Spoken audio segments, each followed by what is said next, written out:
Oups. Oups. Bon, bien, officiellement, bonjour tout le monde. Donc, vous connaissez tout le monde. On a commencé déjà les salutations, là, mais je suis Chantal, donc qui est la chercheure principale de l'équipe Grandir. On fera pas un vrai tour de table avec des présentations formelles, mais si vous avez le goût d'utiliser le chat juste pour dire officiellement un petit coucou, bonjour, qui vous êtes et d'où vous êtes, gênez-vous pas. Puis quand vous prenez la parole, si même chose, vous voulez juste m'aider aussi, surtout que je vois pas tout le monde, juste vous nommer, puis poser votre question, puis échanger. C'est vraiment, je répète, une activité bien jasée, à la bonne franquette. Ce qu'on veut, c'est des échanges. Puis la raison pourquoi on a décidé de faire ça, c'est que ça fait depuis toujours, je vous dirais qu'on a des projets en partenariat où on engage des parents, des intervenants, des acteurs plus du milieu communautaire, du milieu scolaire.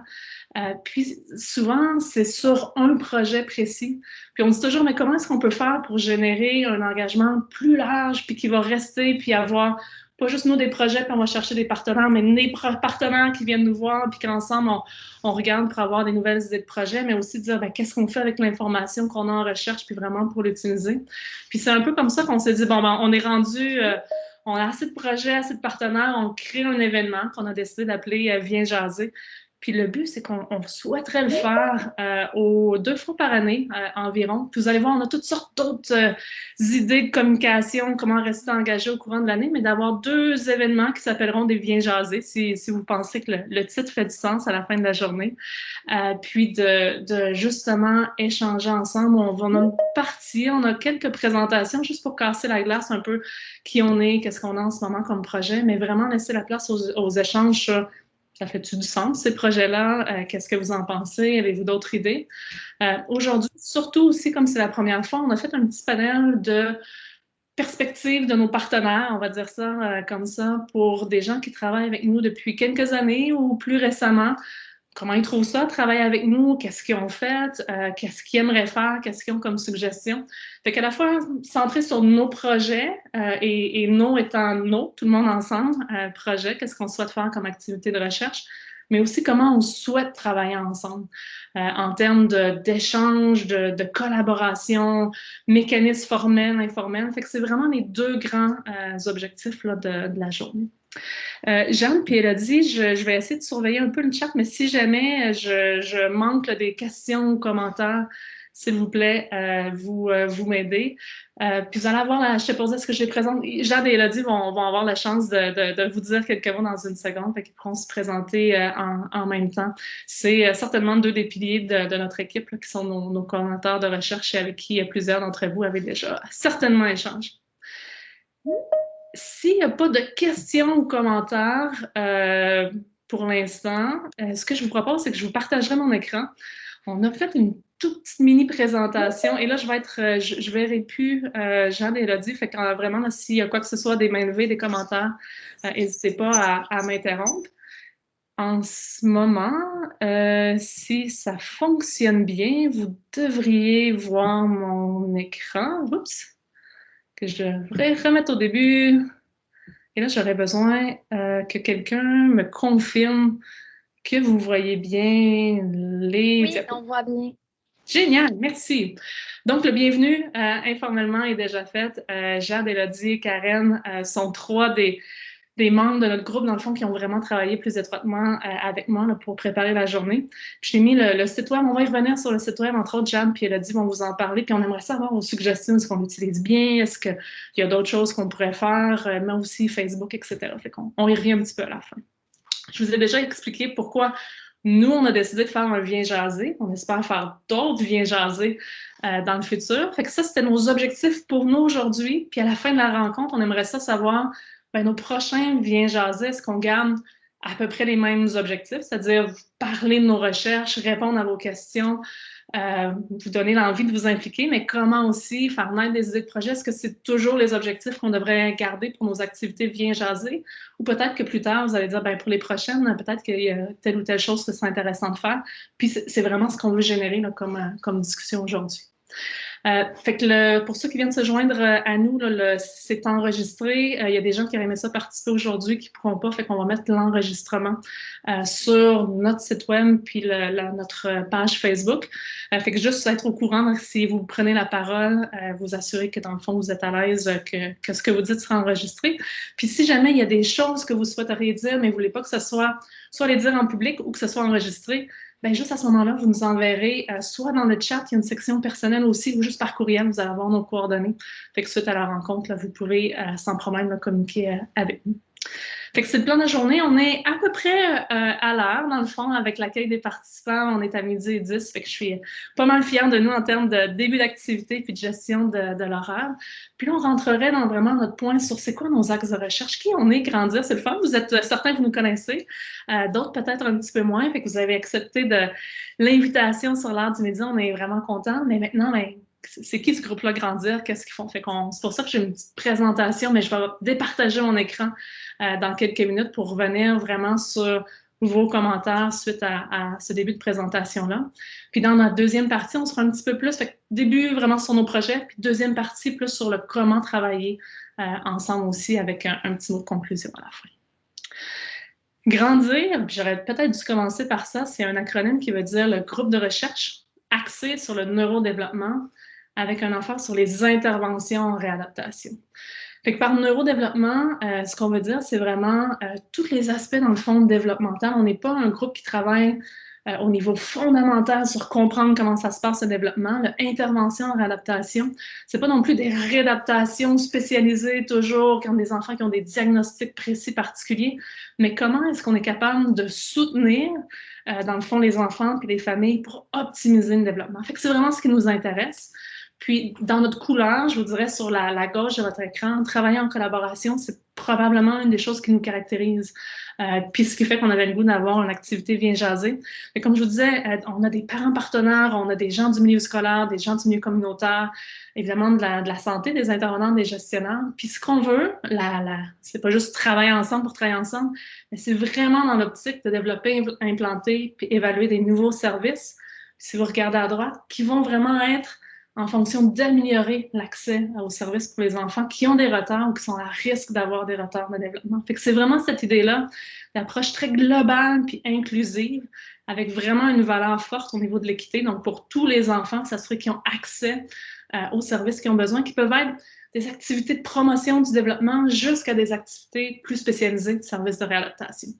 Puis en ce moment, on a 3 axes plus spécifiques, si vous voulez, pour atteindre ces objectifs-là. On a travaillé, puis pas juste depuis la pandémie, là c'est vraiment la mode en ce moment, les services virtuels, puis la télésanté, mais ça fait presque une dizaine d'années qu'on est sur des services virtuels, différentes formes de services ou de promotion, puis on va en reparler dans quelques secondes.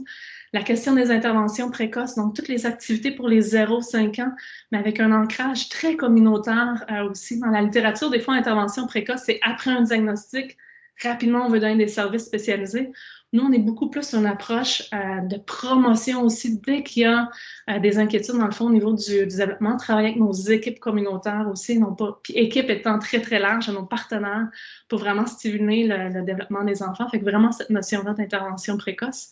Puis le scolaire, puis pour la petite histoire, le scolaire, c'est vraiment les parents qui nous ont dit, quand on demandait, puis particulièrement au tout départ, quand on a travaillé avec des parents d'enfants qui ont un TDC, un trouble développemental de la coordination, c'était quoi les priorités? Le scolaire revient souvent. Puis pour la plupart des parents, en fait, peu importe le diagnostic ou l'absence de diagnostic, mais les enjeux développementaux à partir du moment où les enfants ont 5 ans ou même un petit peu plus jeunes maintenant, toute la question de mieux soutenir les enfants en milieu scolaire, c'est vraiment ressorti de façon importante et c'est pour ça que depuis plusieurs années qu'on a un volet aussi, puis encore une fois, c'est pas d'intervention pour des enfants d'âge scolaire, mais c'est de travailler dans le contexte scolaire pour mieux soutenir les enfants qui ont des retards de développement. Si je reprends chacun des axes, dans le fond, je vous ai parlé au niveau du virtuel, de la télésanté ou téléréadaptation, qui peuvent être tous plus ou moins des synonymes.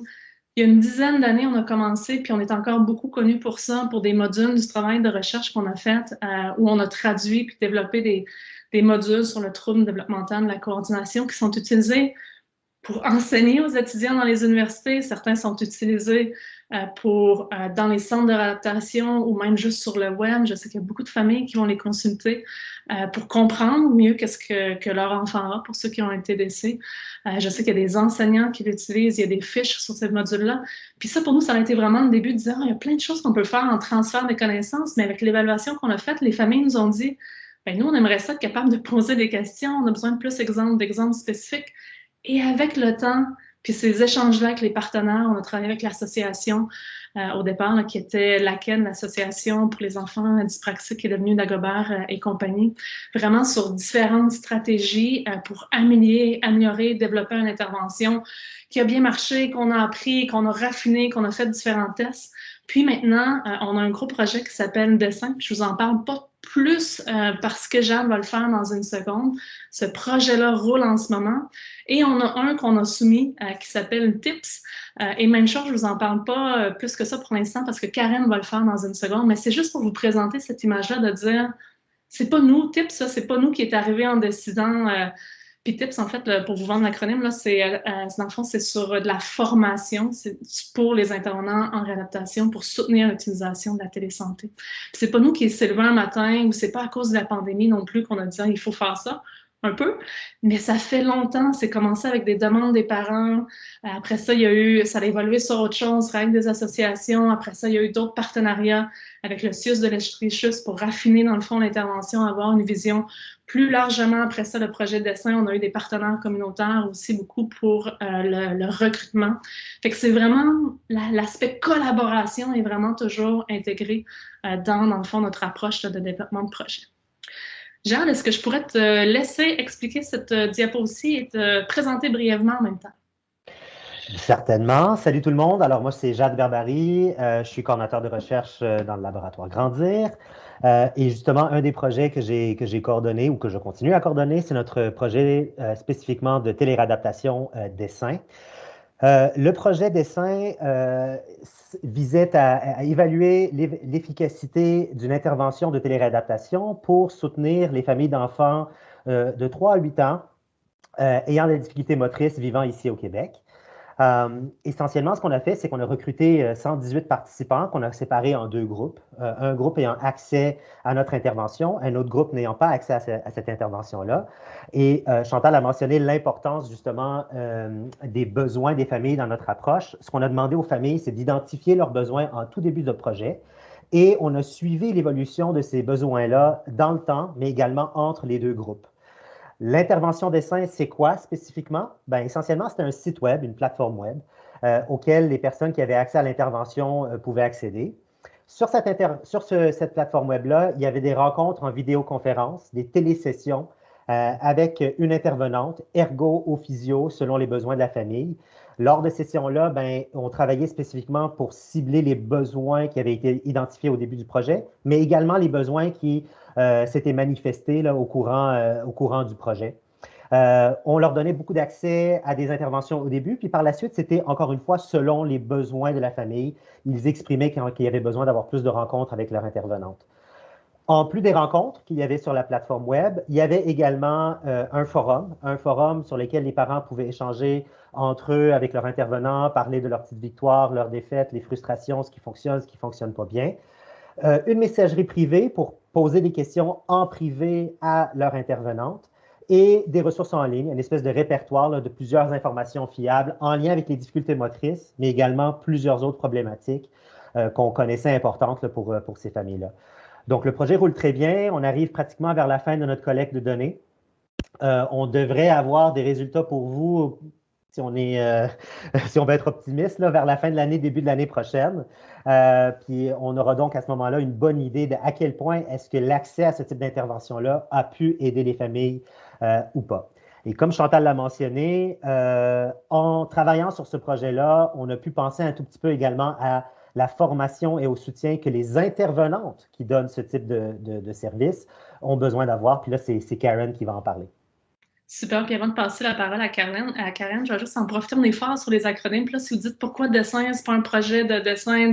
En fait, ça veut dire dépistage, évaluation des besoins, service de soutien via Internet. Fait que c'était l'acronyme français de notre projet qui initialement s'appelait We Care, en anglais aussi, pour quelque chose de similaire. Et là, je passe la parole à Karen, effectivement, parce que TIPS, donc, c'est le suite du projet dessin. Fait que Karen, je te laisse la parole pour présenter qu'est-ce qu'on veut faire et en profitant pour dire que pour certains de nos partenaires, là, MCQ au Saguenay, c'est donc le projet pour lequel on se croise les doigts avec vous, là, qu'on sera financé puis qu'on pourra commencer ensemble là, à la fin de l'été.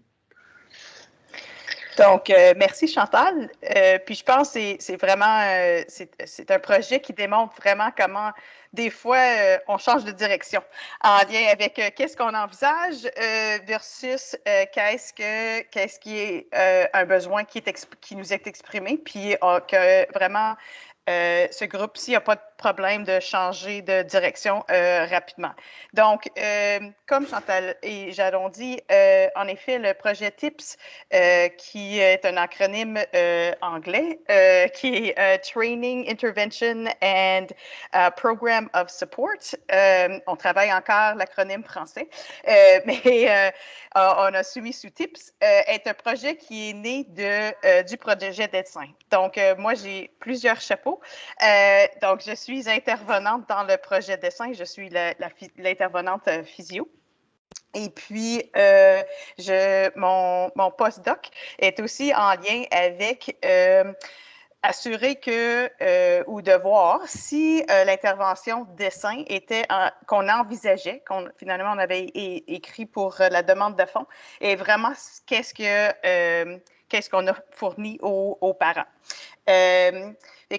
Pour vous dire un petit peu, le lancement du projet dessin a été fait environ, puis Chantal, tu me corriges, 10 jours à 2 semaines avant qu'on tombe toutes en confinement de COVID. Et puis, à cause du beau travail du Labo Grand, comme Chantal a dit, les services virtuels, c'était quelque chose que quand même, on avait de l'expérience à faire. Donc, il y avait nous, en tant qu'intervenante en préparation pour le projet dessin, on a eu des formations. Et puis, donc, on s'est fait inviter à plusieurs conférences, puis une grosse conférence qui a quand même été lancée au mois d'avril.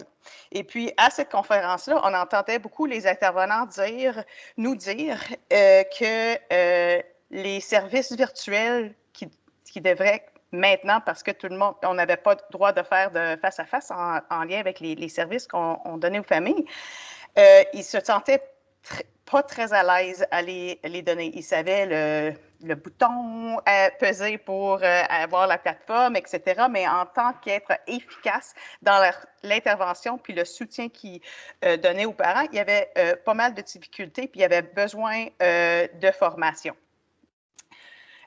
Donc, qui a donné l'idée pour, en effet, le projet TIPS. Donc, le projet TIPS est le projet qu'on a soumis, comme Chantal l'a dit. Donc, on regarde de faire, en effet, avec 20 sites au Canada, donc de la Colombie-Britannique jusqu'à Terre-Neuve, où je suis en ce moment. 20 sites, on a recruté 20 sites qui étaient intéressés avoir une formation pour leurs orthophonistes, ergothérapeutes et physiothérapeutes qui donnent des services à des enfants pédiatriques en téléréadaptation. Il y a plusieurs politiques qui commencent qu'on commence à voir afin qui parlent de soutien ou de garder les services virtuels, même lorsqu'on va pouvoir faire du face-à-face pour améliorer l'accessibilité, surtout en lien avec les gens qui sont à distance de gros centres et ont besoin de services spécialisés. Mais aussi, des fois, il y a d'autres enjeux qui viennent jouer, qui fait en sorte que les services virtuels sont plus que les parents désirent avoir des services virtuels au lieu de faire du face-à-face. Donc, on va avoir de la formation directe. Par la suite, on va offrir un programme de soutien, donc avec des gens et des rencontres où on soutient les sites s'ils ont des difficultés, s'il y a des nouvelles choses que les intervenants ont des problèmes ou veulent du soutien.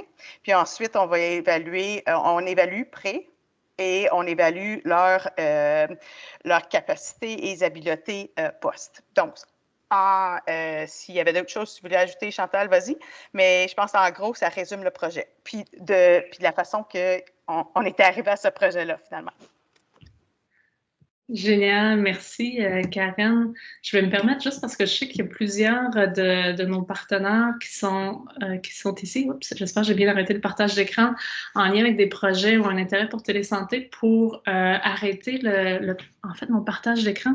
Puis je viens de penser, en voyant Nathalie, il y a une diapo que je voulais vous montrer de plus avant de prendre les questions. Oups, avant de prendre les questions, excusez-moi, c'est toujours la même chose. Gestion, multiple écran, fenêtre.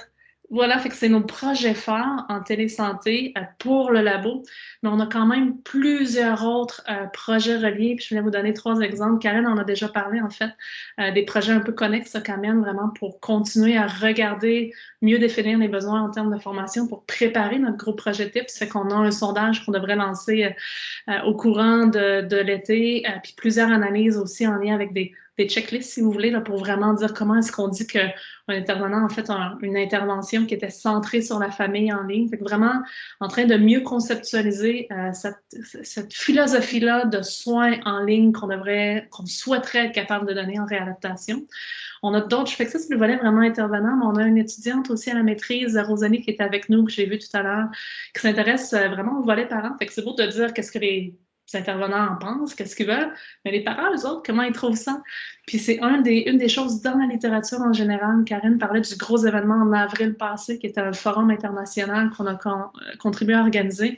Il y avait 10 000 personnes intervenants par an de à peu près une trentaine de pays. Puis on se dit, on sait vraiment peu de choses dans les écrits de qu'est-ce que les parents pensent vraiment. Fait qu'on va profiter du projet WeCare pour vraiment aller explorer ça avec Rosalie.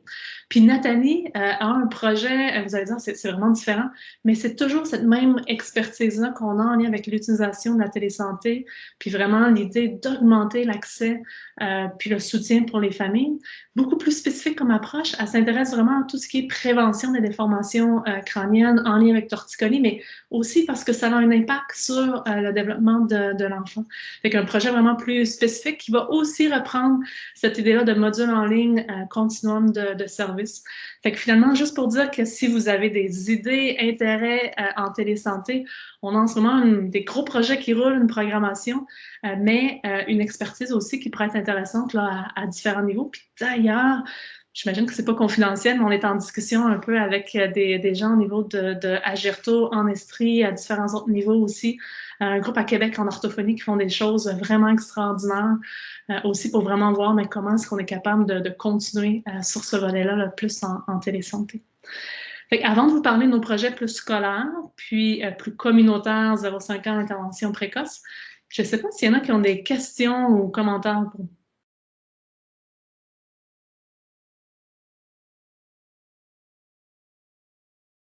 c'est toujours, il faut laisser, on m'a dit quelques secondes de plus qu'on ferait en présentiel quand on est en ligne.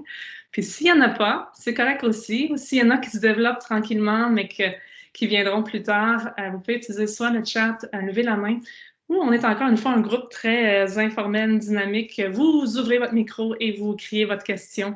Criez pas trop fort, mais vous prenez le micro sans problème.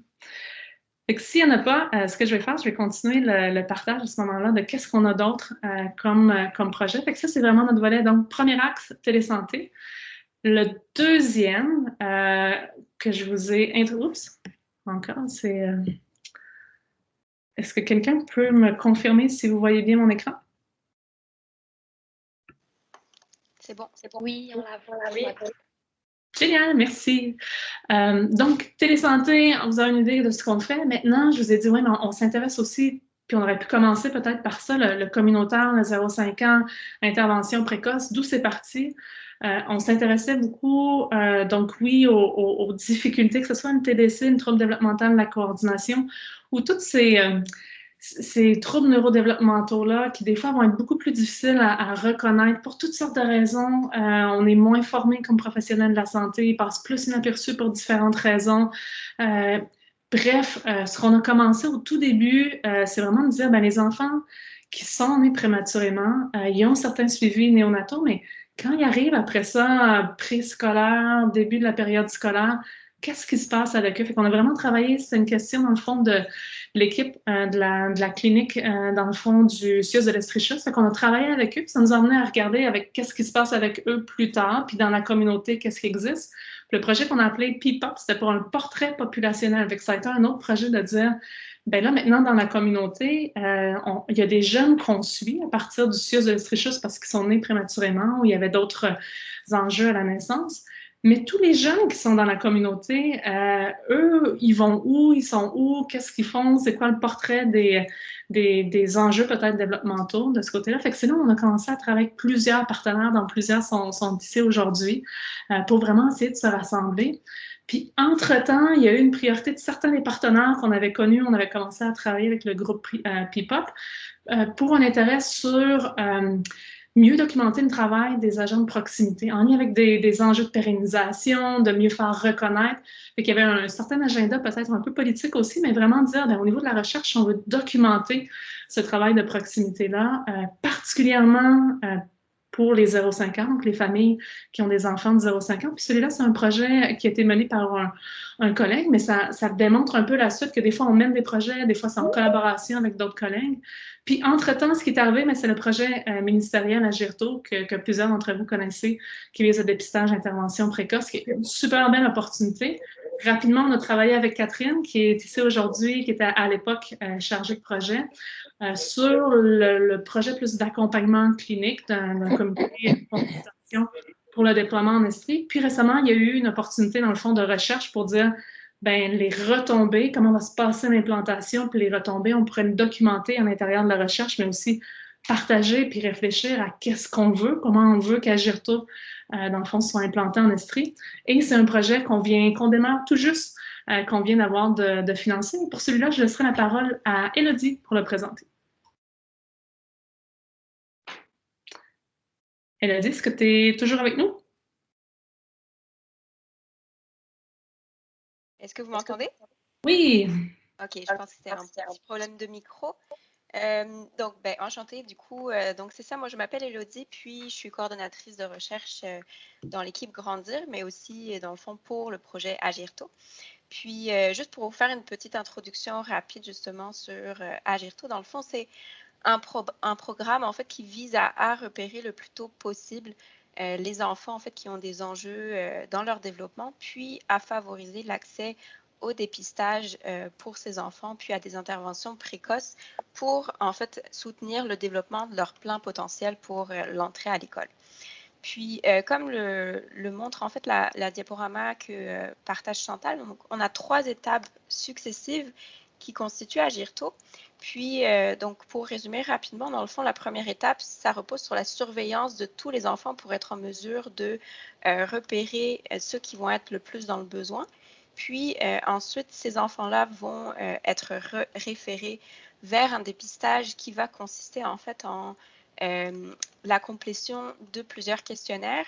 Puis pour ceci, en fait, il y a une plateforme en ligne qui est mise en place. Donc, c'est pour ça qu'il y a aussi un petit aspect de télésanté par rapport à Agirto dont Chantal a parlé rapidement tout à l'heure.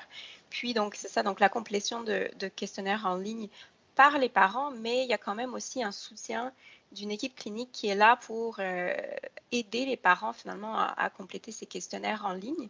Puis ensuite, la troisième étape, c'est selon finalement les résultats du questionnaire qui vont être analysés par l'équipe clinique. Mais la troisième étape, c'est l'orientation vers des services appropriés pour les enfants et les familles. Donc là, on parle finalement d'intervention, d'évaluation, etc. Mais toujours dans l'optique de proposer des interventions précoces aux enfants, puis du soutien aux familles. Puis, notre rôle, finalement, dans ce projet en tant que chercheur, ce n'est pas le déploiement ou l'implantation d'Agirto, mais c'est plus, finalement, l'accompagnement de l'implantation d'Agirto pour soutenir l'implantation. Donc, finalement, comme les objectifs le montrent, en fait, plus précisément, on va chercher à analyser l'implantation, puis à regarder les effets de l'implantation sur les personnes en fait, qui vont être impliquées dans Agirto, puis aussi en fait à optimiser l'implantation d'Agirto. Donc, il va y avoir en fait différentes collectes de données pour pouvoir répondre à ces objectifs, mais je tiens à préciser surtout que ces collectes de données en fait vont permettre d'aller chercher la perception de tous les acteurs, ou du moins on l'espère, qui vont être impliqués dans Agirto. C'est-à-dire que déjà, évidemment, on va penser les premiers acteurs, c'est les parents, les familles qui vont finalement être les utilisateurs d'Agirto.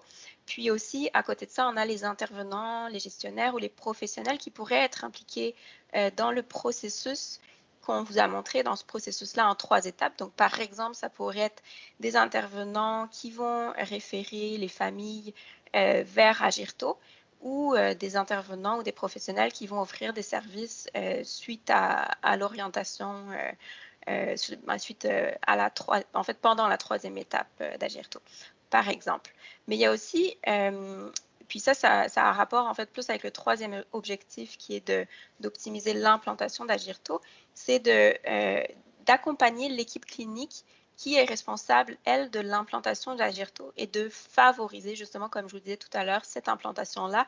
Puis, ça, c'est un processus qui est important parce qu'on tient à faire ceci de manière continue, en fait, tout au long du projet. Puis, il y a des opportunités, finalement, d'interaction régulière avec l'équipe clinique pour pouvoir rétroagir avec eux, puis leur montrer nos résultats préliminaires, essayer de s'inspirer des apprentissages qu'on apprend en continu.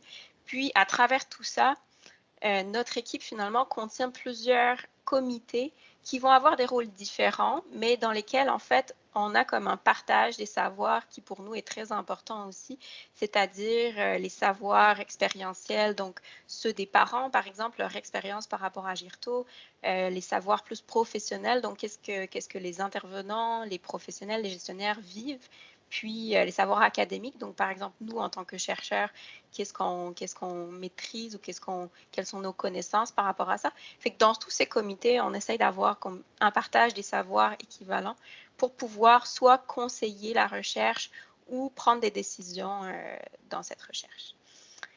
Chantal, je ne sais pas si tu veux rajouter quelque chose par rapport à ça. Non, mais je pense que la parole. Oui, merci. C'est parfait. Puis c'est plus pour faire un lien entre nos axes de recherche, on vous les présente séparés, télésanté, communautaire 0,50, puis scolaire.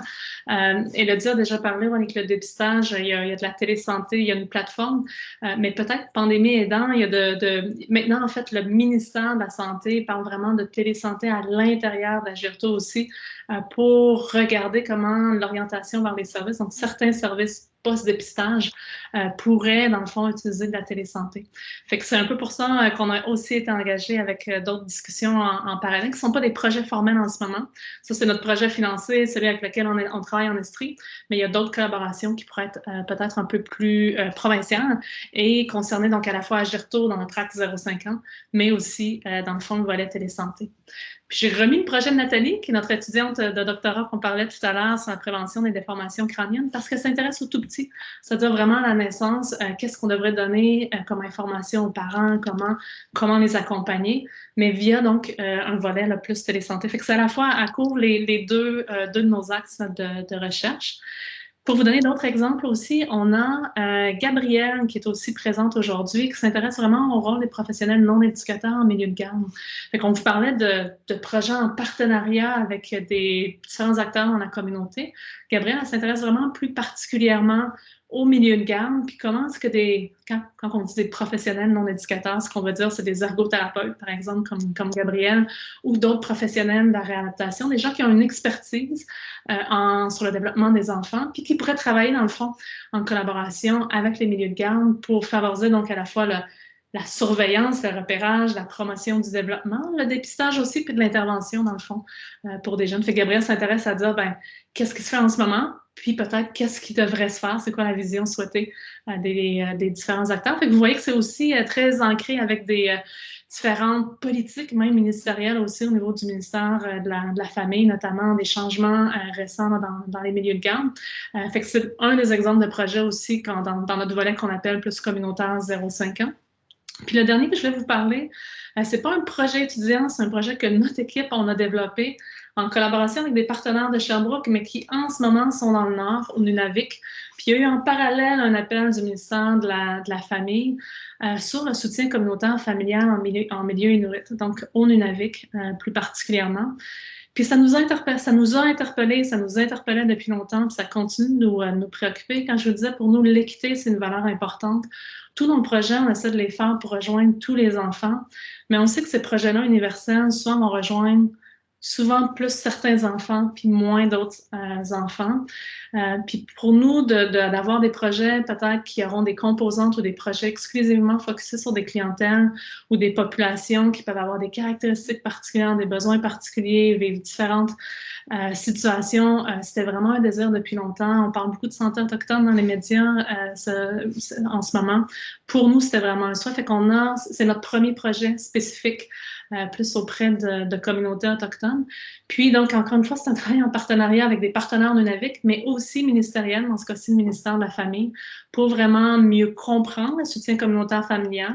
Mais nous, ce qu'on a inclus, donc, c'est vraiment le volet Agir tôt aussi à l'intérieur de ce projet-là pour regarder un continuum de services au Nunavik. Fait que c'est un projet qu'on est vraiment fiers, puis qu'on travaille fort en ce moment aussi. Là.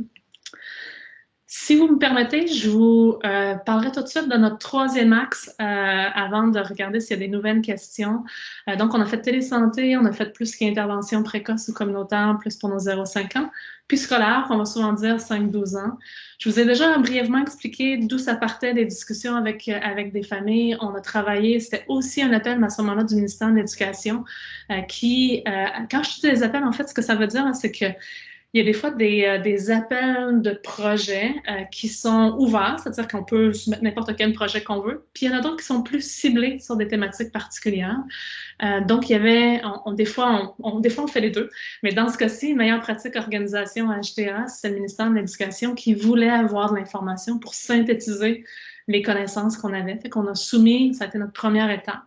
Puis en fonction de ce qu'on a trouvé, on allait travailler avec des collaborateurs de différentes commissions scolaires, mais aussi du ministère, dont Sylvie, qui est encore avec nous depuis plusieurs années, puis que je profite pour te resaluer. Sylvie, je sais que tu es avec nous. Dans le fond, on a dit, OK, ben c'est super, voici les meilleures pratiques. Mais maintenant, qu'est-ce qu'on devrait faire pour les implanter? C'est ça qu'on a appelé le projet ARC d'optimisation des rôles pour travailler avec certaines commissions scolaires. Regarder avec un modèle qu'eux utilisaient, qui s'appelle la réponse à l'intervention, qui a évolué un peu à travers les années, puis surtout de notre côté, notre compréhension qu'on appelle des modèles plus multiniveaux collaboratifs maintenant, pour vraiment organiser différemment les services de soutien dans les écoles. Ça a été fait en collaboration avec nous, on a utilisé dans le fond des intervenants ergothérapeutes, mais de plus en plus, on a des présentations, puis ça évolue vers un cadre plus intégrateur de différents intervenants professionnels de soutien aussi, là, qui pourraient utiliser cette façon de soutenir les jeunes-là dans les écoles, puis qui pourraient être plus efficaces. Pour cet axe-ci, évidemment aussi, la COVID est arrivée et j'entendais tout à l'heure quelqu'un qui est du côté de la santé mentale. On n'a pas une expertise au labo spécifique en santé mentale. Par contre, on a une expertise en travail, en partenariat, en soutien en milieu scolaire. Puis pourquoi on a eu un projet COVID et santé mentale? C'est qu'au tout début, là, on en parle beaucoup de santé mentale, mais au tout début de la COVID, quand les écoles ont fermé, ce qu'on a entendu de nos parents partenaires, dans les médias, on en parlait relativement peu. C'est vraiment les gens autour de nous qui ont dit, mais l'impact que ça va avoir pour les enfants, oui, qui ont des difficultés d'apprentissage, mais aussi particulièrement pour ceux qui ont des difficultés développementales. On ne sait pas comment ça va se passer à la maison, l'impact pour les parents d'avoir les enfants à la maison aussi, qui des fois ont différentes autres difficultés, par exemple comportementales associées aux difficultés développementales. Fait qu'il y avait plusieurs préoccupations. Puis quand on a vu, donc, encore une fois, un appel plus ciblé sur l'impact de la COVID sur la santé mentale, bien, nous, ce qu'on a fait, c'est de le cibler vraiment sur l'impact pour les enfants de 5-12 ans. Tous les enfants, donc approche encore très inclusive, mais avec une enfance particulière pour nos enfants d'âge scolaire qui avaient des difficultés développementales. Puis, donc, ce projet-là, il est terminé maintenant. On est revenu, puis il y a plein de choses sur le site web. Si vous êtes curieux, rapport, il y a eu plusieurs infographies. Il y a eu une vingtaine, je vois Elodie encore sur mon écran qui fait oui, là, il y a eu une super mobilisation pour ce projet-là du côté du service d'aide aux Néo-Canadiens, des comités de parents, des fondations. Et ça a été vraiment un super beau travail en collaboration. Là, on revient un peu plus, on est en attente, dans le fond, d'un projet qu'on a soumis qui s'appelle Multico pour vraiment revenir sur cette idée-là des modèles collaboratifs, de travailler plus en collaboration, santé, éducation, communauté. Qu'est-ce que ça voudrait dire pour vraiment mieux le comprendre, mais l'opérationnaliser puis l'implanter, vraiment être capable de mieux soutenir les enfants qui ont des difficultés développementales à l'école. Rapidement, on a d'autres projets aussi là, un peu parallèles, pas parallèles, mais qui font partie, dans le fond, de notre expertise en scolaire. On a Eda, qui est une stagiaire postdoc avec nous, qui s'intéresse vraiment au rôle des physiothérapeutes en milieu scolaire. Fait qu'au Québec, on en a très, très peu. On a dans les écoles spécialisées, on a des physiothérapeutes, pardon, qui vont aller voir certains milieux scolaires pour un enfant spécifique. Mais à l'extérieur du Québec, il se fait plein de choses en littératie motrice, par exemple, le lien entre la mobilité, puis l'activité physique, par exemple, puis les apprentissages. Il y a des physiothérapeutes dans les écoles. Fait qu'on regarde vraiment pour mieux conceptualiser ça. Il y a un projet international en ce moment, c'est vraiment super le fun. Puis éventuellement, dire, ben, est-ce qu'on pourrait faire des pilotes au Québec dans certains milieux où il pourrait avoir des besoins peut-être particuliers en termes de promotion de la santé, prévention, activité physique, fait que à suivre là, pour nous dans les prochaines années. On a un qui est plus spécifique sur la collaboration ergo-enseignant, c'est Lina, qui recrute en ce moment en passant. Donc, si vous êtes soit ergothérapeute ou enseignant ou connaissez des gens, Linda est en période de recrutement, l'information est sur le site web. Puis c'est vraiment cette idée-là. Donc, on a une vision globale de travailler en collaboration tous ensemble pour mieux soutenir les enfants, mais qu'est-ce qui se vit sur le terrain de part et d'autre, puis particulièrement entre ergothérapeutes puis enseignants, donc éducation santé, ou éducation et santé / réadaptation, puis vraiment comment on pourrait optimiser puis mieux travailler ensemble pour mieux soutenir les enfants. Puis le dernier projet de Terra, je trouve super le fun, puis je voulais vous en parler aussi parce que c'est nos 3 grands axes, télésanté, scolaire, puis intervention précoce. On est beaucoup plus sur vraiment retard de développement, soutenir les enfants qui ont des difficultés développementales, mais on s'intéresse, on a vraiment une vision qui est assez globale sur soutenir les enfants de façon générale. Puis je ne suis pas la superviseure principale, Thérèse est supervisée par une collègue à Bishop, en fait, puis elle s'intéresse à l'éco-anxiété chez les enfants. Puis ça rejoint, bon, on l'a mis dans notre volet scolaire, mais ça rejoint aussi, je vous dirais, certaines préoccupations puis valeurs qu'on partage au labo, mais c'est vraiment en lien avec les changements climatiques. Qu'est-ce que ça a comme impact chez les enfants d'âge scolaire, puis comment on devrait collectivement, dans le fond, y répondre, puis mettre en place, particulièrement en milieu scolaire. Fait que oui, il y a probablement des choses à la maison pour les parents, des recommandations qui émergeront du projet de Terra, mais aussi peut-être pour les milieux scolaires. Fait qu'un peu différent, mais vous voyez, on aime bien la diversité de projets, puis même si on a 3 grands axes, un peu plus spécifiques, on a toujours quand même toutes sortes de projets puis de la place pour d'autres projets coup de cœur aussi. Là. Fait que pour le premier volet sur vraiment vous présenter nos projets, ça fait le tour. Puis je voudrais donc vous redonner la parole si vous avez des questions, des commentaires. Moi, ma présentation et mon temps de blabla, là, je vous dirais plus sur cette activité de Viens jaser est pas mal terminée. Fait que je ne sais pas si vous avez des questions ou commentaires.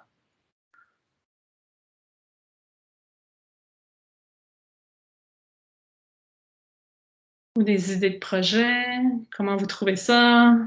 Est-ce que ça semble répondre à des préoccupations que vous avez? C'est pertinent, plus ou moins? Peut-être que tout ça, et certains ont la bouche pleine, c'est l'heure du midi aussi, c'est tout à fait correct. Si vous avez des questions, commentaires, comme je vous disais par après aussi, n'hésitez pas à communiquer avec nous. On est vraiment, puis j'espère que, comme Karen disait, là, ça démontre bien l'approche du labo aussi, où on s'en va dans une direction, oups, on change de direction, pas juste à cause de la COVID, mais parce que les gens nous ont donné d'autres informations qui ont modulé, dans le fond, où on voulait s'en aller collectivement. Merci, Julie, pour ton commentaire. C'est ce qu'on voulait. Et puis, comme je disais au début, c'est qu'on sait que souvent, On a des contacts avec vous, avec des parents, des intervenants sur un sujet précis, mais on voulait vraiment vous donner une idée plus perspective globale de ce qu'on fait au labo. Fait que peut-être qu'on sème des graines aussi, puis qu'il y aura des collaborations futures là, suite à la présentation aujourd'hui. Pour la deuxième partie, on va avoir dans l'ensemble, merci Catherine pour la question. Sur quel horizon s'étendent ces projets? En fait, c'est vraiment variable. Puis c'est ça. Donc, c'est sur 1 an ou plusieurs années. C'est généralement exactement ça, la moyenne, là, je veux dire, entre 1 an et 3 ans. Il y a des petits projets comme la COVID, là, c'est un projet, on est financé, puis un mois plus tard, il faut faire un rapport. Normalement, ça n'arrive pas, mais bon, situation exceptionnelle. Fait que le plus court, c'est qu'on a eu, c'est un projet de 6 mois, mais avec des activités de transfert des connaissances après. Fait qu'1 an, c'est des projets très, très courts. Agirto, par exemple, qui est un projet avec Catherine, c'est un projet qui est financé sur 2 ans. Fait qu'on travaille souvent ensemble presque plusieurs mois là, à développer un projet. On le soumet. Il y a quelques mois, on attend une réponse. On est financé. Et c'est là où on travaille ensemble pendant 2 ans. Puis quand je travaille ensemble, c'est de démarrer le projet, recruter les gens, passer à l'éthique, collecter les données, analyser. Puis souvent, si le projet durait 2 ans, on commence les activités de transfert des connaissances un peu avant 2 ans, mais souvent, ça déborde un petit peu après 2 ans. Puis le transfert des connaissances, c'est des présentations comme aujourd'hui, mais plus spécifiques sur un projet. C'est des articles scientifiques, c'est des présentations dans des colloques, c'est des rencontres avec nos partenaires pour vulgariser, expliquer nos projets. Fait qu'il y a toute une gamme, dans le fond, d'activités de transfert des connaissances là, qui peuvent être faites. Est-il possible d'en savoir davantage sur les projets, par exemple, celui avec le Nunavik? Oui, en fait, sur notre site web, et puis ça, Jade et Elodie vont en parler tout à l'heure, on est en train justement de mettre à jour notre site web, puis le projet sur le Nunavik est là, notamment. Un peu moins spécifique sur le volet Agirto, il y a juste une petite ligne, mais ça vous donne quand même l'information de façon générale, qui contacter pour en savoir plus. Fait que peut-être cette question-là, je vais la garder pour tout à l'heure. Puis s'il y a un intérêt plus spécifique, Julie, on pourra en reparler là, avec grand plaisir après la présentation aujourd'hui. Merci Guylaine aussi pour le commentaire sur l'après-COVID, effectivement. Fait qu'on est toujours en ajustement entre ce qu'on souhaite faire, une vision à long terme, puis à court terme, on s'ajuste avec ce qui se passe. Karine, j'ai vu que tu avais une main levée. Super, fait qu'un question-commentaire verbal. Oui, bonjour. Moi, je suis patiente partenaire là, sur plusieurs projets avec Chantal. J'aimerais savoir si vous avez la vision de faire intégrer les recommandations et les évolutions à l'intérieur des plans d'intervention des écoles.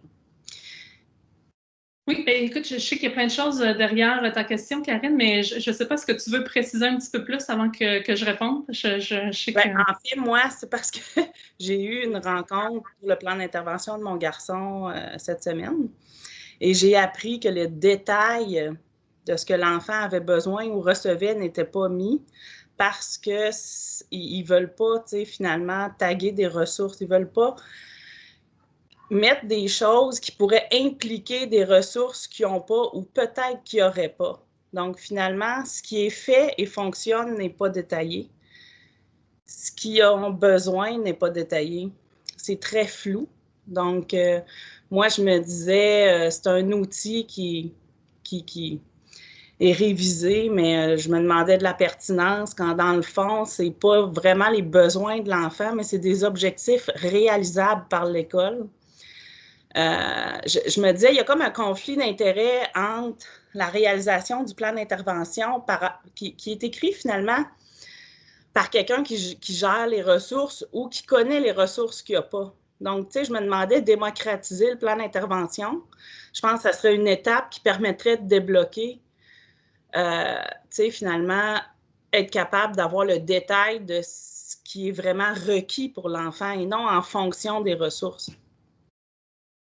Merci, Karine. C'est super que tu poses la question. Je me lance un peu, plus pas se poser la question là, pour la recherche, mais je sais qu'il y a des gens qui ont été impliqués dans nos projets scolaires.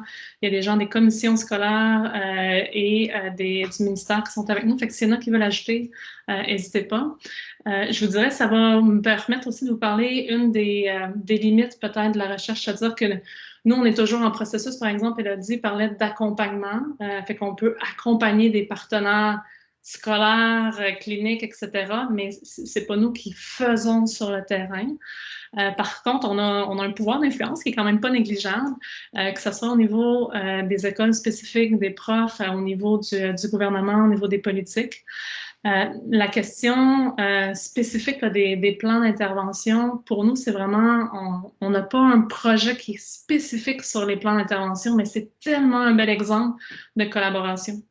Quand je vous parlais que nous, ce qui nous intéresse, c'est vraiment de comment on peut soutenir mieux les élèves, qu'on est beaucoup sur, dans le fond, des modèles collaboratifs qu'on appelle multiniveaux. Mais si je prends le volet collaboration, bien, ce que ça veut dire, par exemple, pour un plan d'intervention, c'est qu'il faut qu'on soit capable de collaborer entre ceux qui ont une expertise peut-être plus médicale, réadaptation, santé, développement, si vous voulez, pour un enfant, le milieu scolaire, puis dans le fond, la famille aussi. Fait que c'est vraiment, fait qu'on s'en va vraiment dans cette optique-là de vraiment creuser les aspects collaboration. Fait que par la bande, le plan d'intervention, c'est sorti là, dans nos recherches passées. Fait qu'on n'a pas un volet spécifique sur le plan d'intervention. Par contre, en ce moment, on n'a pas, mais dans le futur, tu sais, je sais, Karine, pour toi, c'est quelque chose d'important. Si on arrive à dire à quelques personnes que Medico soit financé ou non, qui est un peu plus général, mais si dans le futur, on dit non, mais il y a vraiment quelque chose de beaucoup plus spécifique avec les plans d'intervention, qu'on a quelques écoles, quelques partenaires qui sont intéressés à dire, ben comment est-ce qu'on peut mieux travailler ou faire un plan d'intervention, et ce serait clairement d'intérêt là, pour nous. Est-ce qu'il y a quelqu'un d'autre qui voudrait rajouter, puis pas juste de mon labo, là, de tout le monde, je sais qu'on a vraiment une belle diversité de participants. Est-ce qu'il y a quelqu'un qui voudrait rajouter quelque chose sur ça? Fait que sinon, la balle est lancée. S'il y a un intérêt vraiment collectif puis spécifique, nous, on le garde en tête, là, plan d'intervention à l'intérieur de collaboration. Je vois Jade qui fait oui, là, qui m'aidera. C'est comme un disque dur externe pour moi, là, Élodie et Jade, là, qui m'aideront à vraiment bien garder l'aspect plan d'intervention à l'intérieur de notre volet collaboration. Mais l'invitation est lancée aussi si jamais on veut regarder quelque chose plus spécifique sur les plans d'intervention. J'ai vu Élodie qui a mis aussi, parce qu'il est presque 1 heure, je sais qu'il y en a qui vont peut-être devoir quitter. Si vous devez quitter avant 1h30, on aimerait vraiment ça. Si vous pouvez cliquer sur le lien ou copier-le, puis mettez-le à la fin de votre journée. On voudrait vraiment évaluer la journée, de voir comment vous avez trouvé ça. Est-ce que j'ai trop parlé? Est-ce qu'on aurait dû avoir plus de place pour les échanges, les questions? Fait que je prenais le temps, s'il vous plaît, de remplir le sondage. C'est vraiment un maximum de 5 minutes. Là, je pense que c'est probablement plus de 2 minutes. Il est vraiment très, très court. Puis, il y a aussi, si vous voulez vous abonner à notre infolettre. Fait que Jeanne et Élodie en parlent un petit peu plus tard, là, mais dans le fond, pas plus que peut-être 4 courriels par année, juste pour rester au courant des activités. Pas juste nos activités bien jasées, mais plus généralement ce qui se fait dans le labo aussi. Je vous avais dit que je me taisais, donc je me tais. Je garde ta question, Nathalie, en suspens pour est-ce que les gens de la communauté peuvent participer ou aider, certainement. Puis, on a déjà des gens engagés, fait que c'est pour ça que j'aimerais ça leur donner la parole. Puis, je vais faire une vraie petite introduction pour les accueillir en remettant ma diapositive. Super. Oups. Donc, on serait vraiment rendu à notre panel de partenaires où on veut prendre une quinzaine de minutes peut-être avec eux pour vraiment qu'ils vous parlent, qu'ils nous parlent de comment ils ont trouvé leur expérience jusqu'à présent avec nous. Donc, Karine qui vient de poser la question. On a Catherine aussi qui a posé une question par écrit. Donc, Karine qui est avec nous depuis quelques années, Catherine qui commence avec nous. On est super choyés aussi. C'est le fun, on a toujours des anciens, des gens qui sont là depuis quelques années, puis des nouveaux. Fait que ça dynamise vraiment notre équipe. Puis, on a du côté milieu éducatif, communautaire aussi, Élise qui est avec nous.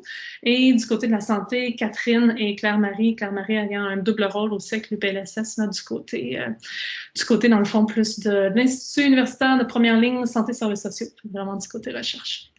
Ce qu'on va leur demander à tour de rôle, c'est un peu ça a l'air de quoi une discussion avec les chercheurs. Comment est-ce qu'on jargonne trop? Est-ce que c'est compliqué? Fait que juste vraiment comment ça se passe.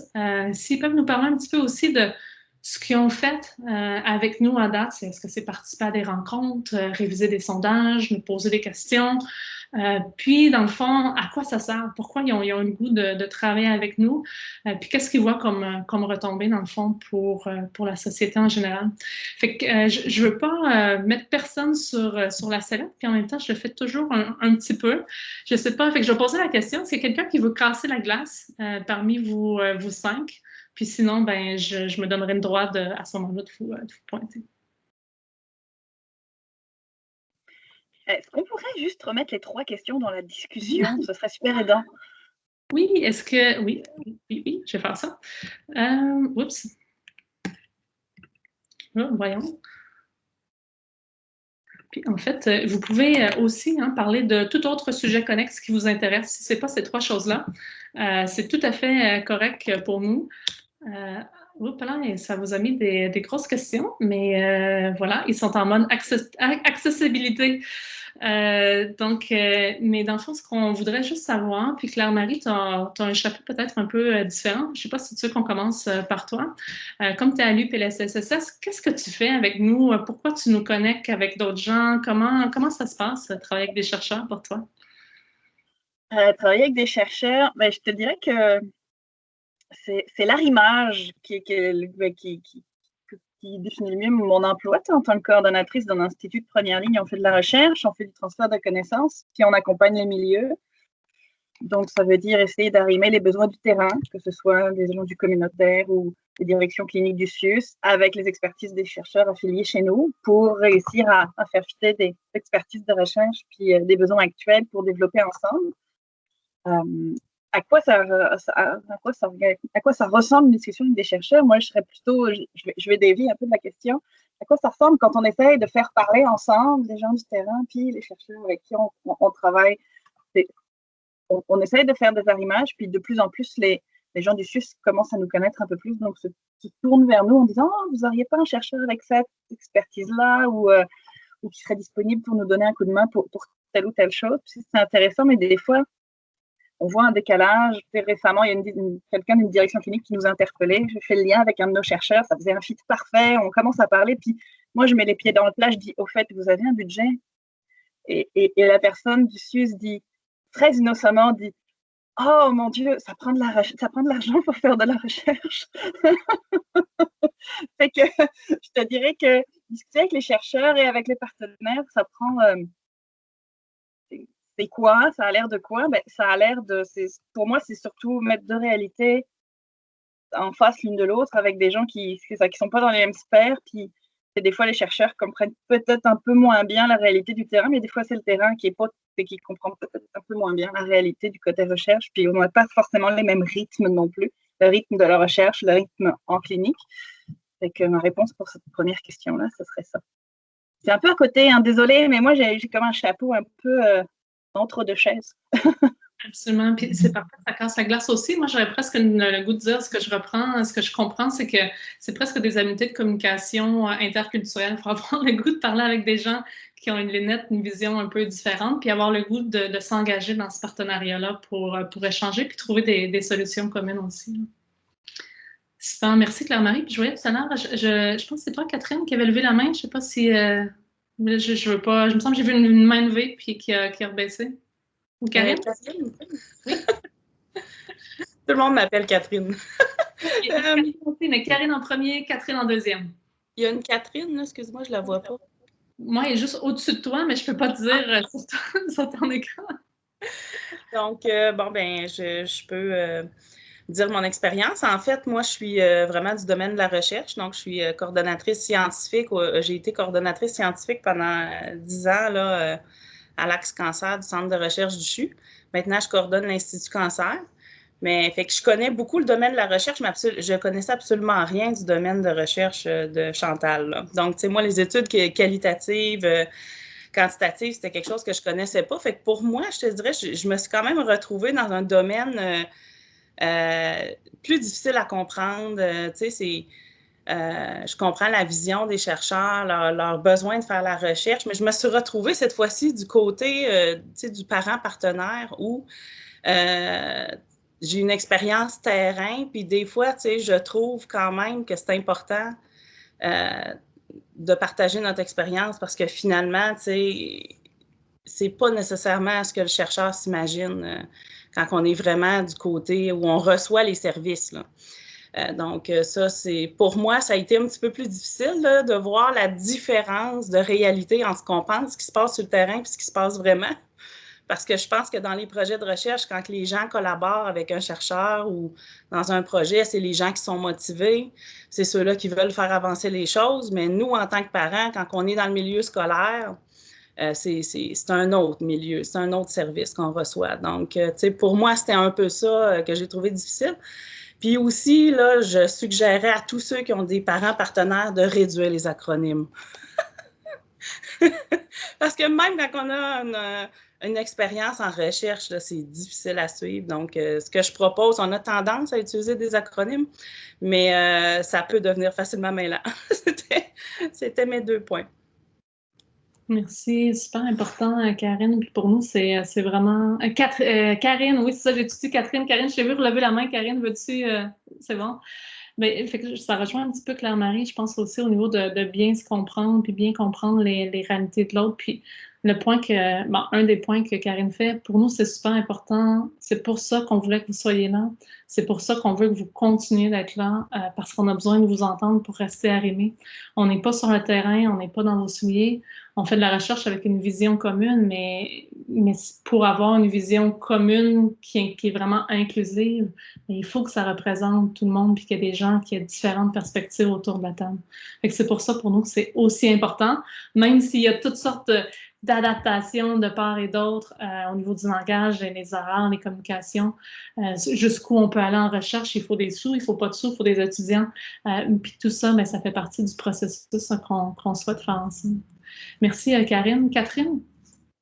Oui, donc Catherine Robert, parent partenaire, ça a l'air de quoi une discussion avec des chercheurs, mais aujourd'hui, c'est ma 2e interaction avec l'équipe. Donc, je participe au projet Agirto en tant que parent partenaire et donc, c'est tout frais, tout beau. J'ai eu l'occasion de rencontrer l'équipe, le noyau de l'équipe, si on veut, une fois avec les autres parents partenaires. Puis aujourd'hui, j'entends parler de, si on veut, l'aspect plus global, si on veut, de tous les autres types de projets qui peuvent avoir lieu en même temps qu'Agirto. Je trouve ça super intéressant. Moi, je viens je travaille dans le milieu du pharma, donc j'ai déjà été en contact avec des projets de recherche et ou de l'élaboration de protocoles et tout ça. Donc, je trouve ça super intéressant d'être impliqué de cet angle-là en tant que parent partenaire dans ce projet de recherche-là qui va avoir un impact qui va être très direct, en tout cas qui va résonner très directement avec moi qui ai un petit garçon qui est maintenant en milieu scolaire. Agirto, c'est pour les enfants de 0-5 ans. Donc, je me sens interpellée à ce niveau-là. Puis, je suis super engagée puis motivée là, à donner ma perspective sur quel type d'angle ou d'objectif ou de mesures qu'on pourrait aller chercher pour pouvoir rendre ce projet-là significatif, pas juste pour les chercheurs, mais aussi pour les parents qui vont recevoir les services puis qui vont participer dans ce projet-là. Donc, je suis super intéressée.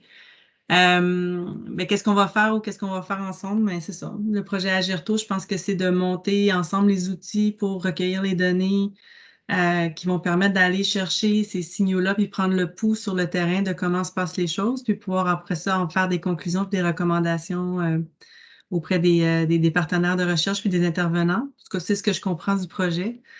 Puis qu'est-ce que ça va servir ou comment est-ce que, comme parent partenaire, qu'est-ce que je pense que ce projet-là peut donner? J'en ai vraiment aucune idée, en fait, parce que je pense qu'un projet de recherche, c'est toujours super intéressant. On en tire des super belles conclusions.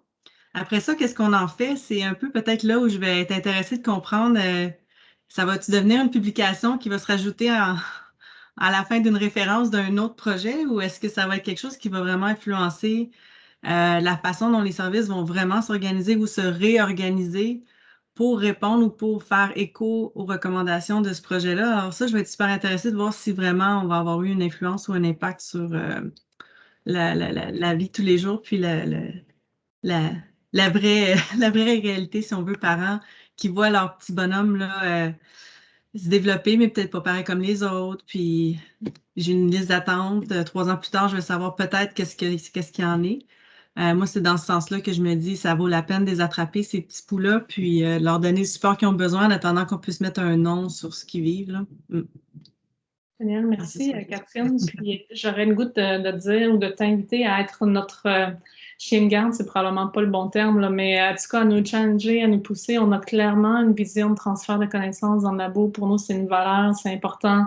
On a un encouragement fort en recherche, effectivement, à publier, puis que ça devienne des références, mais on essaie de le faire sans négliger. C'est-à-dire, pour nous, les deux vont ensemble, la connaissance scientifique et l'utilisation sur le terrain. Des fois, nous, comme tout le monde, on est plein de bonne volonté, puis il y a plein d'enjeux qui font qu'on fait ou on fait plus ou moins, dans le fond, ce qu'on souhaiterait, mais vraiment, quand on a des partenaires comme vous qui sont engagés, ça nous pousse, ça nous motive, puis ça nous ouvre des portes aussi. Je vois Angela qui a la main levée, là, je lui laisse la parole, mais on a eu beaucoup d'opportunités dans les dernières années qui sont arrivées au niveau du transfert des connaissances parce que c'était des partenaires qui étaient là et qui ont dit, il y a une conférence, il y a telle personne qui se passe à tel endroit, le ministère est en train de réviser telle politique, il va avoir.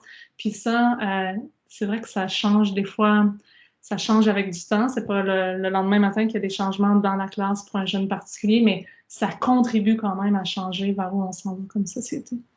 Angela, je te laisse rebondir peut-être sur ce qui vient d'être dit. Oui, ben bonjour, je m'appelle Angela Fragasso. Aujourd'hui, je suis beaucoup là, j'étais plus discrète là, en tant que partenaire. J'étais là en tant que responsable des services professionnels au ministère de l'Éducation pour écouter un peu tout l'ensemble de vos projets. Mais c'est nouvellement que je suis au ministère de l'Éducation et j'ai été parapartenaire dans le projet de santé mentale en contexte de COVID. Puis, dans le passé, j'ai fait de la recherche sur le mouvement ESG partenaire, d'où le fait que j'étais quand même au fait, mais ça n'enlève pas que quand je suis mère d'un enfant qui a un trouble neurodéveloppemental complexe, qui fait que même si je suis issue du domaine, je suis ergothérapeute de formation auprès des enfants qui ont un trouble neurodéveloppemental, mais même si on est issu du domaine, ça amène un état de grande vulnérabilité à diverses étapes de notre vie. Puis, moi, m'exprimer en tant que parent partenaire, ça fait partie de mon processus de résilience. J'entendais Mme Tremblay parler de son impuissance. Ben, c'est un peu ça dans mon impuissance. À chaque fois que je vis des moments très difficiles, je trouve que m'impliquer en tant que parent partenaire, c'est aidant en termes d'être écouté. C'est presque thérapeutique en quelque sorte. Ça permet de construire un sens à notre épreuve, c'est-à-dire d'aider notre prochain pour que, devant l'impuissance qu'on peut vivre, qu'on puisse aider notre prochain qui vive peut-être un peu moins cette impuissance-là qu'on peut vivre.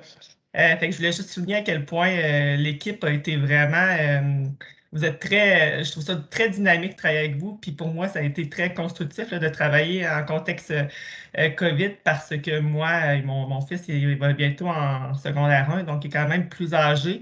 Ça a été tout un long processus, mais je dirais qu'en contexte de COVID, je me suis retrouvée en état de grande vulnérabilité, presque comme quand il était en maternelle.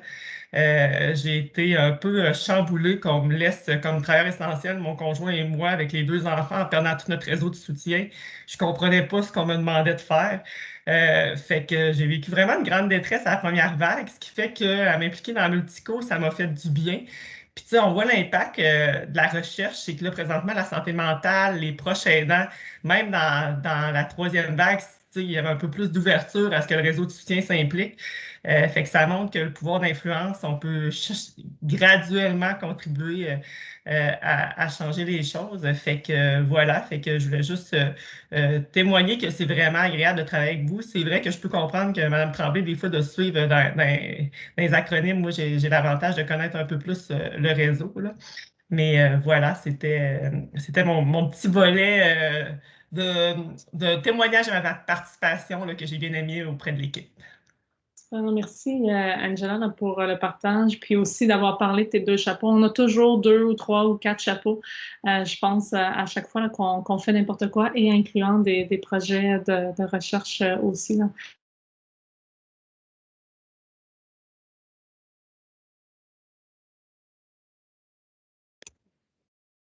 Est-ce qu'on vient de perdre Chantal?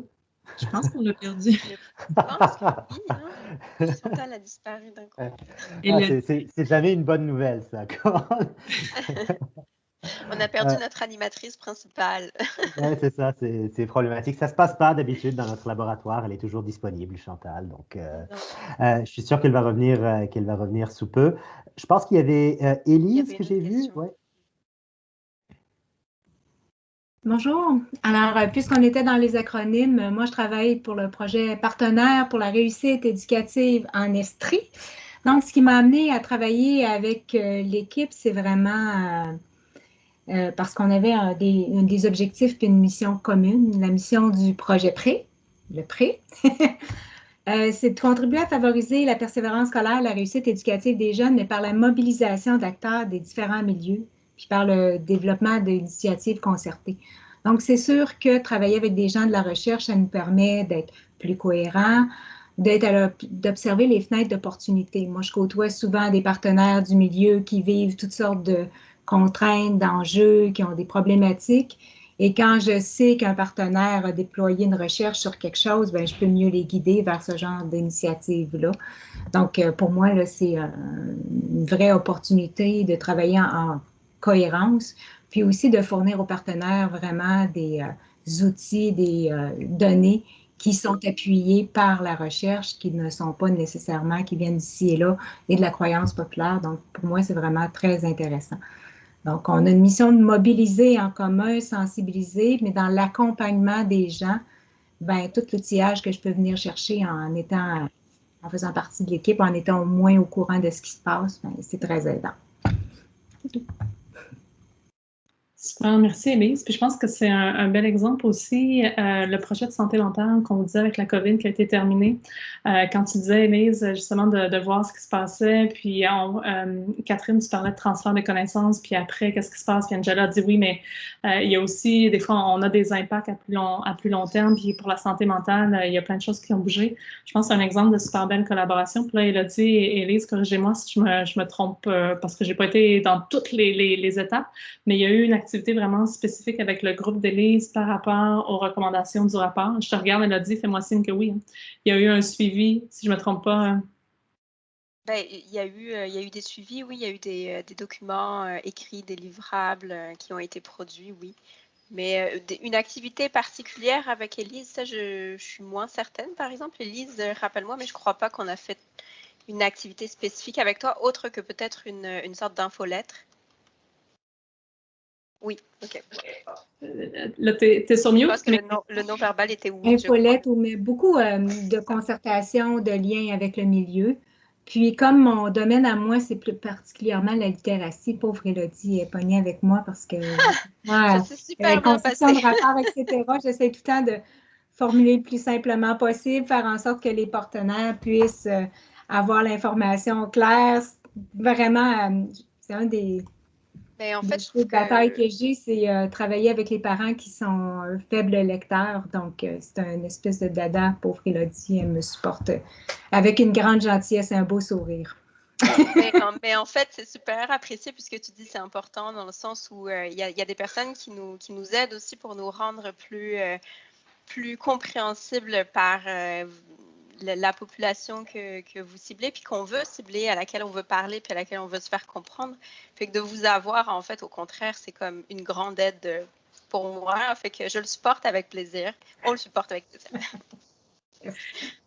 C'est génial, c'est ça que je voulais faire ressortir un petit peu, effectivement, comme contribution. Puis Élise, c'est archi précieux, ce transfert des connaissances-là et transfert des formulations des différents dialectes quand on parlait de communication interculturelle là, entre notre jargon de la recherche des fois, puis vraiment de s'assurer que, comme elle a dit, on se fait bien comprendre. Il y a une dernière personne qu'on souhaitait, je ne sais pas, Catherine, oui, Catherine, tu es encore là. Est-ce que tu souhaites nous partager ton expérience avec nous, puis un peu partager tes recommandations peut-être pour les suites aussi, vu que tu nous as quittés maintenant pour peut-être pour un petit bout de temps, pour revenir en force éventuellement. Oui, bien en fait, oui, je peux partager aussi mes réponses là, aux différentes questions qui ont été posées. Ben, dans le fond, par rapport à comment c'est travailler en fait, puis faire des discussions là, avec des chercheurs, je dirais, dans le fond, moi, j'ai travaillé là, comme chargée de projet pour le programme Agirto. Puis c'est dans ce cadre-là que j'ai travaillé avec Chantal et Elodie et Claire-Marie aussi. Là, j'ai changé de fonction, donc il y a quelqu'un d'autre qui prend le relais. Par contre, je dirais que moi, j'ai apprécié beaucoup là, les discussions avec chercheurs et aussi partenaires du CIUS parce que je trouve que c'est très, très enrichissant. Ça permet vraiment d'aller, en fait, ça pousse les réflexions plus loin parce qu'on s'en va vraiment dans l'optique de voir comment on peut améliorer les projets, comment on peut améliorer, comme là, c'était par rapport au déploiement d'Agirto, mais comment on peut pousser l'amélioration puis s'assurer que le développement se fasse de façon optimale. Je trouve que côté recherche, vous avez un regard différent qui permet d'aller poser les bonnes questions puis de réfléchir même à des choses qu'on n'avait pas nécessairement pensées. Donc, je trouve ça très intéressant. Puis, dans l'optique de faire de la recherche avec un projet qui commence, qui se déploie, je trouve ça encore plus intéressant parce que ce n'est pas quelque chose qui roule depuis des années ou qu'on veut modifier des choses déjà existantes, mais on veut aller vraiment dans l'amélioration d'un projet qui se déploie actuellement. Donc, je trouve que c'est encore, de ma vision, je trouve que la pertinence est très grande parce qu'on veut s'assurer de mettre en place dès le début les façons optimales de faire. Donc, j'ai beaucoup espoir envers ce projet de recherche-là, même si j'y participe plus en ce moment. Mais ouais, c'est ça. J'ai hâte de voir en fait les retombées de ce projet-là, puis voir comment que ça va aider le projet. Puis je me souviens plus qui disait ça, Catherine, je crois, tantôt, sur dire, on espère effectivement que ça ne reste pas juste un écrit de plus qu'on peut se référer, mais vraiment qu'on puisse vraiment l'actualiser. Puis je trouve, de par le passé, j'ai travaillé beaucoup avec des chercheurs là, dans d'autres, c'était à l'Université de Montréal, dans d'autres domaines. C'était toujours ça le défi, hein, de voir comment on va actualiser ce qu'on fait finalement avec notre projet de recherche.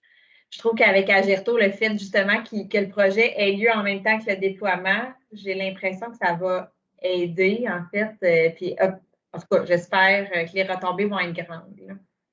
Ouais. Merci beaucoup, Catherine. On espère, nous aussi, que les retombées vont être grandes. J'ai vu que Karine, tu voulais réagir. Oui, merci.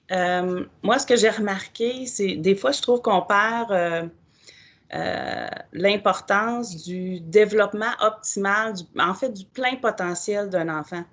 Souvent, quand on sait qu'on a des ressources limitées, mais la recherche est importante pour montrer qu'est-ce qu'on peut faire pour permettre finalement à l'enfant de développer son plein potentiel.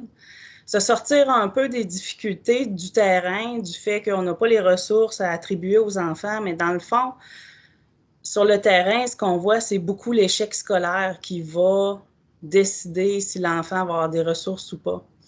Moi, ce que j'aimerais que les projets, où ça pourrait nous mener, en fait, c'est de permettre d'avoir les ressources et les outils pour pouvoir justement permettre aux enfants de se développer à leur plein potentiel parce qu'un enfant qui est sur le bord de l'échec, on peut prévoir un échec l'année d'après. Donc, tu sais, on n'agit pas tôt. C'est important d'agir tôt pour leur estime de soi, leur côté au niveau social, leur motivation, les empêcher de décrocher.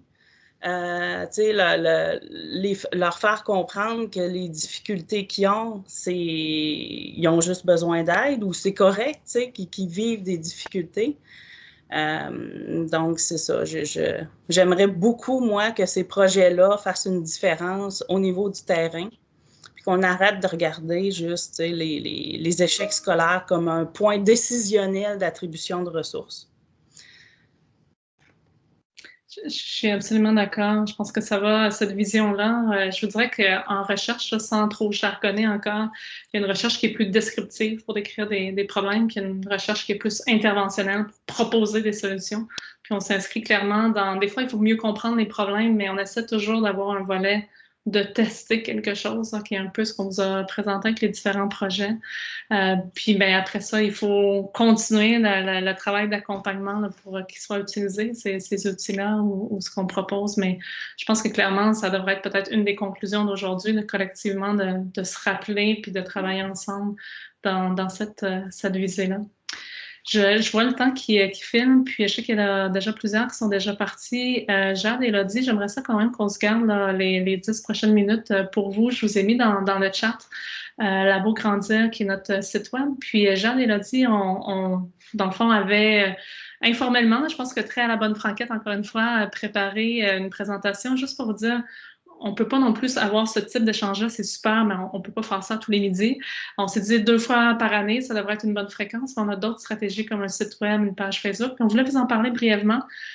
Puis si on n'a pas le temps aujourd'hui, ben au moins, soit dans notre questionnaire, le sondage, évaluation, écrivez-nous vos idées, c'est une bonne idée, c'est une mauvaise idée, vous devriez être sur telle plateforme au lieu de telle autre. 2 fois par année, c'est pas assez, vous devriez faire ça tant. Faites-en plus souvent, mais entre midi et 1 heure, c'est plus facile. Fait on veut vous entendre sur comment on reste en contact pour justement travailler ensemble. Puis là, je mettais Elodie et Jeanne, je vous laisse dans le fond comment vous voulez aborder là, les 10 prochaines minutes. Oui, ben, je peux commencer, Jade, si tu veux. Puis, c'est sûr que je vais réduire un petit peu ce qu'on avait prévu parce que initialement, mais par rapport au temps. Mais sinon, on va quand même parler en fait un peu des stratégies, comme Chantal l'a dit, des stratégies plus formelles qu'on a en fait pour vous garder informés. Justement, en fait, on a quand même 3 stratégies importantes qui sont finalement notre site web, qui finalement est quand même assez nouveau, puis qui est optimisé régulièrement aussi par Jade, plus particulièrement, mais par l'équipe en entier qui travaille fort aussi pour le garder actuel. Puis, on a aussi la page Facebook, finalement, qui aussi toute l'équipe est impliquée dans le fait de garder la page Facebook un peu plus à jour. Et puis, en fait, ce que permet de faire la page Facebook, c'est de donner des informations très brèves sur nos projets de recherche, nos résultats, mais aussi nos actualités en général.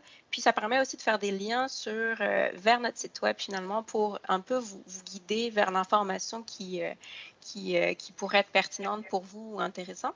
Puis, dans le fond aussi, ce qu'on utilise, en fait, ce que nous permet de faire la page Facebook, c'est aussi de promouvoir un peu certaines activités de nos partenaires. Donc, par exemple, si vous avez des informations que vous aimeriez partager plus particulièrement sur Facebook, c'est quelque chose aussi pour lequel vous pouvez soit écrire à l'équipe ou soit m'écrire personnellement pour me dire « Ah, j'aimerais ça peut-être partager cette information » parce que c'est quelque chose aussi qu'on est prêt à faire des échanges justement avec nos partenaires pour pouvoir pas seulement vous demander de promouvoir nos projets, mais aussi promouvoir vos implications puis vos projets.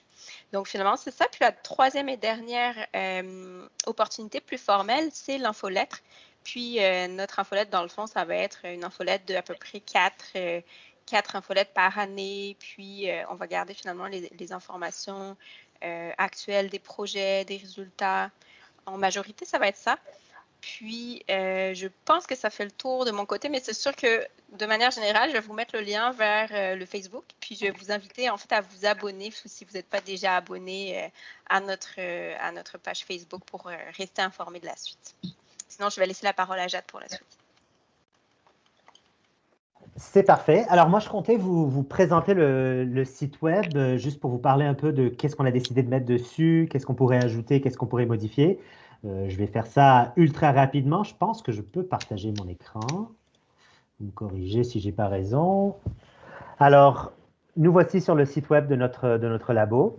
Comme vous pouvez voir, il y a certaines actualités stratégiques qu'on va décider d'ajouter et de mettre sur notre page principale.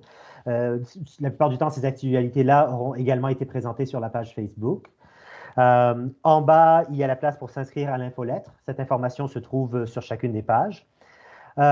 on a décidé d'organiser nos projets pour clairement identifier ceux pour lesquels on recrute et également selon les différentes thématiques qu'on a déjà discutées. On peut voir, par exemple, dans le scolaire, les projets qui sont en cours, dont certains qui ont déjà été mentionnés, et celui justement sur la santé mentale durant la COVID-19 qui, lui, est terminé. On va mettre l'information dans chacun de ces projets-là à jour autant que possible pour bien vous informer si on est en cours de recrutement, si c'est un projet pour lequel on a des résultats. Donc, celui-là, il est terminé, on a déjà des résultats. Et on va inclure pour chacun de ces projets-là tous les outils de transfert de connaissances potentiels là, qui auraient été générés dans le cadre du projet, ainsi que les partenaires financiers. Donc, chacune de ces pages-là pour nos projets vont être mises à jour et auront l'information la plus à jour que possible pour le projet. On a une page ressources dans laquelle on va mettre nos publications scientifiques, nos affiches et également, si on va avoir des activités dans les médias ou des nouvelles vidéos qu'on va mettre sur notre page YouTube, parce qu'on a également une page YouTube qu'on va relier à cette page-ci. Une façon pour nous rejoindre. Et en fait, je vais revenir maintenant vers le à propos que j'ai sauté. Je vais terminer avec ça, dans lequel on présente Chantal, on présente notre équipe. Donc, il y a certaines des étudiantes, et vous pouvez revoir mon visage à moi et celui d'Élodie, certaines des étudiantes qui ont été mentionnées déjà lors de cette présentation-ci. Et on a absolument insisté à mettre nos valeurs et notre expertise, dont l'équité, la collaboration, promotion du développement, droits humains, approche centrée sur la famille. J'espère que vous avez bien vu lors des présentations qu'on a déjà faites à quel point ces valeurs-là sont très centrales pour nous. Je vous invite à aller regarder un peu qu'est-ce qu'on a raconté pour chacun de ces points-là. Et finalement, pour finir, on a voulu mettre une page participer où les participants de recherche, des membres potentiels de notre comité de partenaires, qu'on n'a pas vraiment eu l'occasion de discuter trop, mais qu'on peut faire rapidement dans quelques secondes, là, et tous nos organismes partenaires, chercheurs et étudiants, en cliquant, peuvent voir comment ils peuvent s'impliquer dans les activités de notre laboratoire. Alors, c'est fait très rapidement, mais ça résume rapidement qu'est-ce qu'on voulait vous présenter en lien avec le site web du labo. Merci, Jeanne. Puis elle a dit, je suis désolée, là, je sais que je vous ai un petit peu rushé parce que je vous ai donné 10 minutes au lieu d'une demi-heure comme on avait initialement prévu. Mais je pense que ça aussi, ça reflète qu'on essaie quand même toujours de s'ajuster en fonction de comment les choses se déroulent. Puis c'est super, la participation. Je vous avouerai, quand on organise un Viens jaser, on s'est demandé est-ce qu'on va jaser entre nous? C'est-à-dire que finalement, on va être juste notre gang du labo? Est-ce qu'on va vraiment avoir des gens qui vont venir jaser avec nous? Je pense que je peux dire parlons au nom collectif, on est extrêmement contents que vous avez été aussi nombreux là, à se joindre à nous. On n'aura pas le temps de faire, puis on essaie quand même d'être assez respectueux aussi du temps là, de tout le monde, fait qu'on vous avait annoncé jusqu'à 1h30, fait qu'on va vraiment, on peut prendre là, quelques derniers commentaires, mais on va essayer vraiment pas dépasser 1h30, justement par respect pour votre temps. Mais un énorme merci pour vraiment être venu, avoir participé, utiliser une chat, poser des questions, commentaires, échanger. C'est archi précieux pour nous. Fait que pour le mot de la fin, j'aimerais juste vous entendre sur comment est-ce que vous avez des idées sur comment vous voulez qu'on communique avec vous, qu'on reste en contact. Je vous ai déjà annoncé que nous, on souhaite organiser un deuxième Viens jaser aussi, mais j'aimerais peut-être juste vous entendre sur les suites. Qu'est-ce que vous voyez comme suite pour aujourd'hui en termes de collaboration aussi?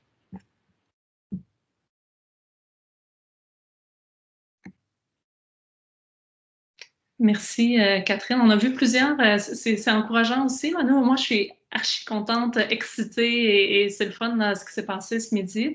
J'ai vu plusieurs là, aussi commentaires positifs dans le chat.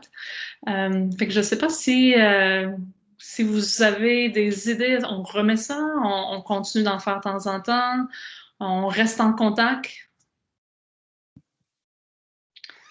Si jamais je ne trouve pas ma petite main, je vais lever ma main en frère. Oui, vas-y.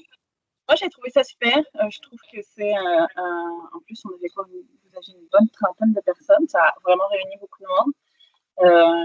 De faire de temps en temps, peut-être 2-3 fois par année, je trouve que c'est vraiment super intéressant. Puis, je suis tout de suite. J'ai déjà mis votre site internet sur mon LinkedIn, puis j'ai été m'inscrire sur la page Facebook. J'ai vu sur la page Facebook, Chantal, que tu faisais des petites capsules vidéo très courtes. Puis ça peut vraiment être, en tout cas, peut-être des fois les newsletters, c'est beaucoup de texte. Puis peut-être des fois une capsule vidéo, un podcast, un truc qui dure 2 minutes, ça peut être tout aussi parlant qu'un texte de 2 pages à lire. Fait que, mais en tout cas, vous avez un super beau visuel, puis je pense que ça ne peut être que mieux et que ça ne peut être que intéressant et que ça va sûrement réunir beaucoup de monde. Là, mais les newsletters, c'est le fun, mais les petits clips vidéo, là, je pense que ça rejoint vraiment aussi beaucoup de personnes. Fait que, bravo et merci pour l'invitation aujourd'hui. Merci beaucoup, Claire-Marie. C'est le fun comme feedback parce qu'on se pose la question aussi. On ne veut pas inonder, mais des fois, il y a des gens qui vont préférer une formule versus un autre. Fait que merci pour le commentaire aussi là, pour les clips vidéo. Je comprends que les coups de vent et ma couette dans le vent et les oiseaux qui chantaient en arrière, ça ne t'a pas trop perturbé. C'est le style probablement qu'on donnera à nos cours clips vidéo. Ce ne sera pas des vidéos éditées professionnellement, mais juste pour jaser encore sur la même thématique là, puis vous garder au courant. Élodie, tu avais levé la main aussi? Oui, je voulais juste préciser. Ah, j'ai dû retourner le micro. Okay. Je voulais juste préciser que dans le fond, s'il y a des personnes aussi qui n'osent pas en fait parler ou simplement c'est à prendre la parole, n'hésitez pas à juste compléter le sondage de participation puis nous mettre des commentaires dans la partie commentaires, puis ça va nous faire plaisir de le lire. Surtout qu'il est déjà 13h30, puis normalement c'est comme pas mal l'heure à laquelle on pensait terminer. Fait que sentez-vous à l'aise de partager les choses que vous avez envie de partager par écrit aussi sur le sondage. Super bon point, et ce sera probablement effectivement le mot de la fin. Je vois qu'on est quand même déjà beaucoup moins. Merci à vous tous qui êtes restés jusqu'à la fin, qui s'êtes joints, qui êtes restés jusqu'à la fin. N'oubliez pas le questionnaire qu'Élodie vous parlait, qui est vraiment un 2 minutes. Je l'ai remis dans le chat. Un énorme merci. On peut arrêter probablement l'enregistrement. Puis encore une fois, merci et bonne fin de journée à tout le monde aussi. Merci à vous tous. Au revoir. Bye bye.